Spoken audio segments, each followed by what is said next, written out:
એમના બે હાથ ઊંચા કરીને એવો જયકાર કરી આપણે દાદા સોમનાથ સુધી આપણો નાદ ફૂગે અને પાકિસ્તાન સુધી પડકારો ફૂગે એવા વાઇબ્રેશનો આવવા જોઈએ.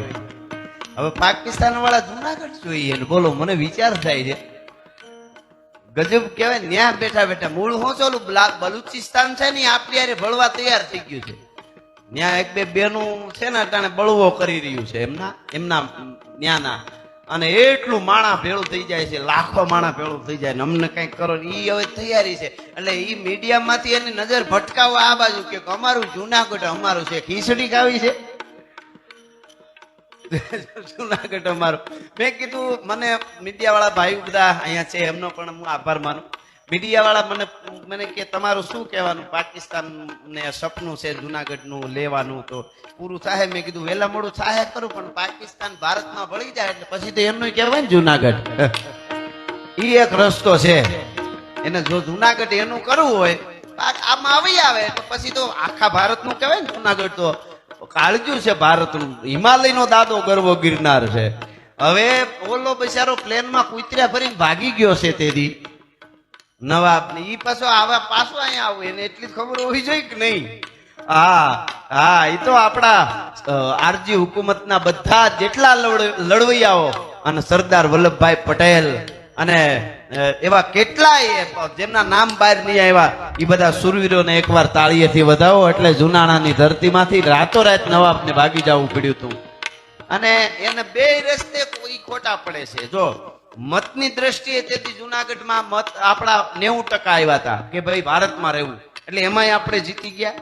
પછી જૂની ઇતિહાસની દ્રષ્ટિએ જોવું હોય તો એક રાજા ઉપર બીજો રાજા ચડાઈ કરે અને રાજા ઓલો ભાગી જાય ને તો જે કબજો કરે એનું ઈ હોય. ઈ તો જૂના ઇતિહાસમાં એનું રાજ, એટલે એ કોઈ ઓલામાં એનું છે નહીં કાંઈ. પણ આ તો આપણે અને એને તો આપણે મનોરંજન હાટું બિચારાને યાદ કરી છે. ટમેટા ફૂટી ગયા છે, દૂધ જળતું નથી અને ફાટક બંધ કરવાનું ફાટક નથી. આજે એક ન્યૂઝમાં મેં જોયું ત્યાં ટ્રેન આવતી હતી, ટ્રેન ઊભી ગઈ, ટ્રેન હોરન મારે, ઓલા બંધ થાય તો ટ્રેન નીકળે ને, ગાડીઓ આવી. મેં કીધું આ ફાટક હાંથી લેતા હોય જુનાગઢ ની વાતો કરે છે, વિચાર થાય છે આપણને. હા અને જે કાશ્મીર માંગતા હતા એ લોટ માંગવા મીડ્યા હટાડે, અમને થોડુંક લોટ આપો ને ઘઉં આપો ને. બિચારું ચારે બાજુ ઘેરાણો, આ બાજુ ચાંપચીન કરતું સાઈના અજગર ની જેમ ભરડો મીંડુસ લેવા. હા ઈ ખતરનાક રહ્યું પાછું, એટલે ઈ વડકા કરતો રહે પણ છેલ્લે આપણા ભેગું આવવાનું ઈ કઈ ચિંતા નથી. પણ બે હાથ ઊંચા કરીને મહાદેવ સોમનાથ સુધી નાદ ફૂગે અને પાકિસ્તાન સુધી પડકારો ફૂગે એવો હર હર નો નાદ આપણે કરીએ. હર હર હર હર હર હર હર હર હર હર હર હર હર હર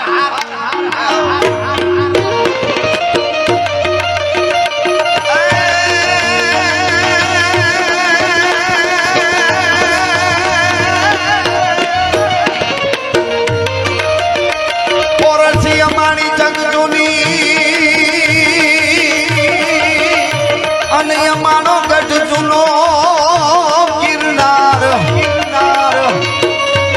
પણ હાવજડા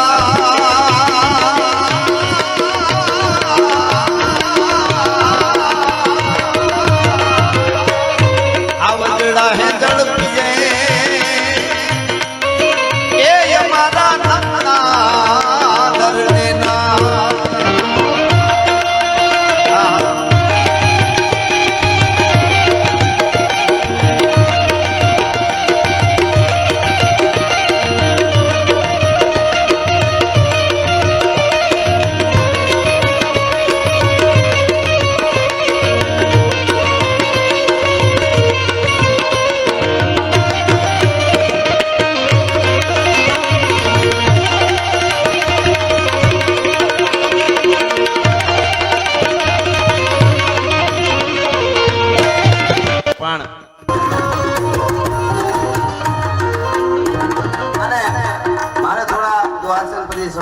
તરફ પછી ગીતો એક બે પ્રસંગો મોજ આવે એવી આપણે બધી આપને વાતો કરી, જે મારી પાસે વાતો ગીતો છે તે. પણ ગણપતિ મહારાજ ના અહીં બિરાજમાન થયા છે બાપા, તો દેવોનો દેવ મહાદેવ ભોળિયાનાથના વધારે હેરાન નહીં કરું, થોડી ગરમી પણ છે પણ એક માહોલ થાય અને આપણે એક એમની ભક્તિમાં ડૂબી એટલા માટે 2 મિનિટ નહીં 1.5 મિનિટે નહીં, હાલો 1 મિનિટે નહીં, પણ 30 સેકન્ડ માટે હું શિવ તાંડવ ગાવા અહીંયાથી.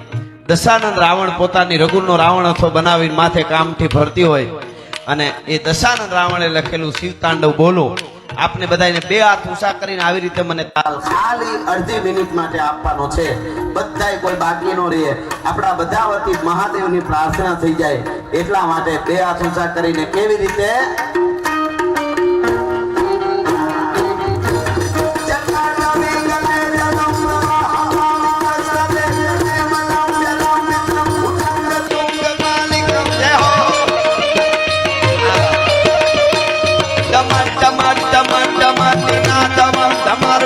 ચકાર ચંડ તાંડવ તનો તો ના શિવા શિવા જટા જટા હસમ ભ્રમમ ભ્રમમ નમીન પનીર કરી વિલોલ વીચી વલ્લરી વિરાજમાન મૂર્ધની જગા જગા જગા લાડમટ પાવને કિશોર ચંદ્રશેખરે પ્રતિ પ્રતિ ક્ષણ નમા ધરા ધરે દનંદિની વિલાસ બંધુ બંધુ રાસપુરા દિગંત સંતતિ પ્રમોદ માન માન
ગણપતિ મહારાજ વરહાવે. અને એ કેવો વરહાવે ગીગા બારોટના શબ્દોમાં કેવું હોય તો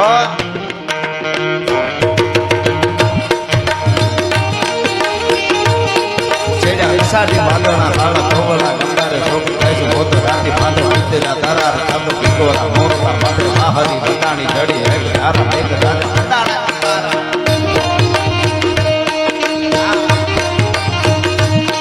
છેડા વિસાડી બાદોના કાળા ધોવલા ગંગારે શોક થાય છે બોધ રાતી બાદો ઉતેરા તારા શબ્દ કિકોરા મોરલા બાદો આહરી બટાણી જડી હે તારા એક રાતે બટાણા ખંડેરા મિત્ર વાળા પડ તાળા પાણી કાળા હાથું ઊંટ વાળા વાળા મંડાણા હિંડોળ કરત ભેગા વાળા ટીકા કાળા બધી નાળા પાડી બેઠા વાળા માથે કાળા ચાળા